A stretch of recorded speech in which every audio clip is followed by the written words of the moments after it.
सम्मानित मंच, यहाँ पर बैठे हुए इस सभागार में बड़ी संख्या में उपस्थित भगवान श्री परशुराम जी के अनुयायियों और सम्मानित भाइयों, सभी साधु संत और यहाँ के छायाकार पत्रकार बंधुओं, आज बहुत हर्ष का दिन है। पिछले 30 तारीख से यानी कि भगवान श्री परशुराम जी के जन्मोत्सव के कार्यक्रम, उनके अवतरण दिवस के कार्यक्रम संपन्न हो रहे हैं। इसी क्रम में आज हरियाणा की सरकार ने एक ऐतिहासिक कार्यक्रम भगवान श्री परशुराम जी पे राजकीय सम्मान के साथ जो अवतरण दिवस मना रहे हैं, मैं सबसे पहले यहाँ के मुख्यमंत्री जी को हृदय से बधाई देता हूँ और साथ में कहना चाहूंगा, क्योंकि एक पल वो भी है जब तत्कालीन सांसद थे अरविंद शर्मा जी, जब उसी कालखंड के अंदर भगवान श्री परशुराम जी की जन्मभूमि की घोषित करने के कालखंड में मध्य प्रदेश के अंदर वो वहां उपस्थित थे। वहां के डिप्टी चीफ मिनिस्टर हमारे प्रिय भाई श्री राजेंद्र शुक्ला जी भी आज यहाँ उपस्थित है, वो भी उपस्थित थे उस कालखंड के अंदर। साथियों, आप सब जानते होंगे कि इतने लंबे कालखंड के बाद भगवान श्री परशुराम जी के जन्मों उत्सव हम मनाते रहे, लेकिन उनकी जन्मभूमि की जानकारी हमें जानकारी में नहीं थी। लेकिन राष्ट्रीय परशुराम परिषद के माध्यम से भगवान श्री परशुराम जी की जन्मभूमि मध्य प्रदेश इंदौर में जाना पाऊ घोषित की। उस काल में जब शिवराज सिंह जी मुख्यमंत्री थे और भारत के गृह मंत्री श्री अमित शाह जी ने जाकर के भगवान श्री परशुराम जी की जन्मभूमि पे पूजा अर्चना की थी।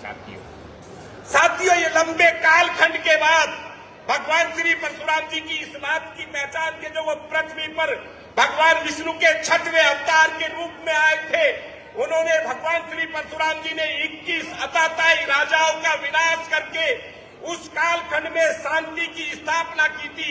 ऐसे भगवान श्री परशुराम जी थे। साथियों, भगवान श्री परशुराम जी ने एक कार्य नहीं किया, उन्होंने अनेक कार्य पृथ्वी पर आकर के इस प्रकार से किए कि उनके, अगर तुम देखते हो कि पूरे भारतवर्ष में ही नहीं, पूरे विश्व के अंदर 56 स्थान भगवान श्री परशुराम जी के पाए जाते हैं, जिसमें भगवान श्री परशुराम जी का परशुराम कुंड अरुणाचल प्रदेश में होता है, जन्मभूमि उनकी भगवान श्री परशुराम जी की इंदौर में होता है, मेरठ में भगवान श्री परशुराम जी का कर्म क्षेत्र के नाते पूरा महादेव भगवान स्वयं शंकर महादेव उनके पूजा के बाद वहां पर उपस्थित हुए थे।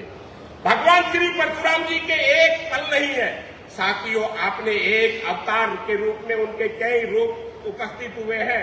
जैसे आपने देखा होगा कि जो चित्र आप देखते आए हैं भगवान श्री परशुराम जी का, वो चित्र युद्ध भूमि का है। साथियों, उनका अवतारी रूप भगवान श्री परशुराम जी का जो दिव्य रूप कर्नाटक से ला करके वहां पर जो है उपस्थित हुआ था, और इस कुंभ में उत्तर प्रदेश की धरती प्रयागराज में उसको हमारे जगत गुरु शंकराचार्य जी के द्वारा अवतरित किया गया। साथियों, उनके भ्रामक प्रचार भी चलते रहे।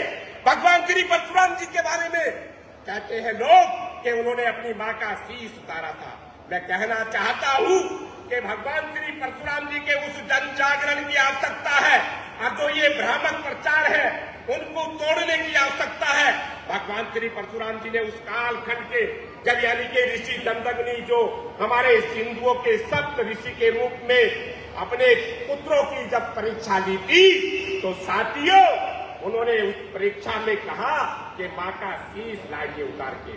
साथियों, 4 पुत्र उनके भगवान श्री परशुराम जी के 4 भाई वो मां की तरफ खड़े हो गए थे, और जो 5वें पुत्र थे भगवान परशुराम जी के रूप में, उन्होंने कहा पिता ऋषि दंडग्नि से कि हम तुम्हारी इस का आज्ञा का पालन करेंगे। साथियों, मां रेणुका कोई सामान्य नारी नहीं थी, वो देवी के रूप में थी, वो सबरूपा थी।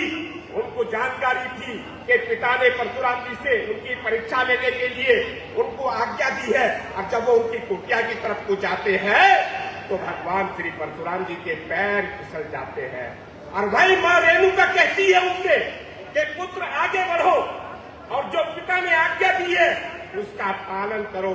तो मां रेणुका में ऐसी शक्ति रूपी थी, उन्होंने अपना शीश उतार करके उनको सौंपा, और जैसी वो सौंपने जा रहे थे उसी पल में ऋषि दंडग्नि वहां उपस्थित हो जाते हैं। साथियों, और वो कहते हैं पिता की आज्ञा का पालन पुत्र आपने किया है, आप वरदान मांगिए।